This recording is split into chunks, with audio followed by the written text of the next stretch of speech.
যেই ইসরায়েলকে বলা হতো মধ্যপ্রাচ্যে মার্কিন সাম্রাজ্যবাদের প্রধান খুঁটি, আজ সেই ইসরায়েলকে এক ঝটকায় ছুঁড়ে ফেলেছে ওয়াশিংটন।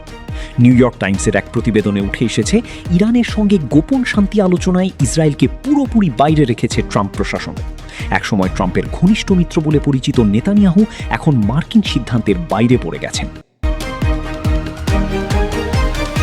মার্কিন ও ইসরায়েলি হামলার জবাবে ইরান কৌশলগতভাবে গুরুত্বপূর্ণ হরমুজ প্রণালী বন্ধ করে দেয়। এতে বিশ্ববাজারে তেলের দাম হু হু করে বাড়তে শুরু করে এবং চাপে পড়ে আমেরিকা। ট্রাম্প প্রশাসন বুঝতে পারে যুদ্ধ চালিয়ে গেলে অর্থনৈতিক বিপর্যয় আরও বাড়বে।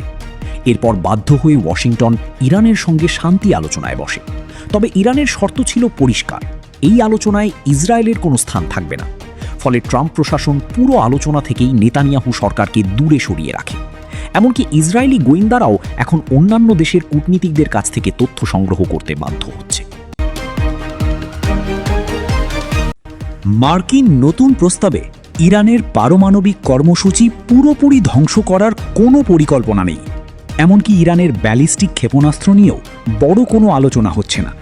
অর্থাৎ ইরানকে অক্ষত রেখেই পিছিয়ে যাচ্ছে আমেরিকা। যে ইরানকে ধ্বংস করার স্বপ্ন দেখিয়েছিলেন নেতানিয়াহু, আজ সেই ইরান যুদ্ধক্ষেত্র ও কূটনৈতিক আলোচনায় শক্ত অবস্থানে দাঁড়িয়ে আছে। অন্যদিকে ইসরায়েল, যারা নিজেদের শক্তির অহংকার করত, এখন আমেরিকার সিদ্ধান্তের অপেক্ষায় থাকা এক নির্ভরশীল মিত্রে পরিণত হয়েছে। মধ্যপ্রাচ্যের এই পরিস্থিতি প্রমাণ করছে, ইরানের প্রতিরোধ ক্ষমতা এখন অঞ্চলটির শক্তির ভারসাম্য বদলে দিচ্ছে।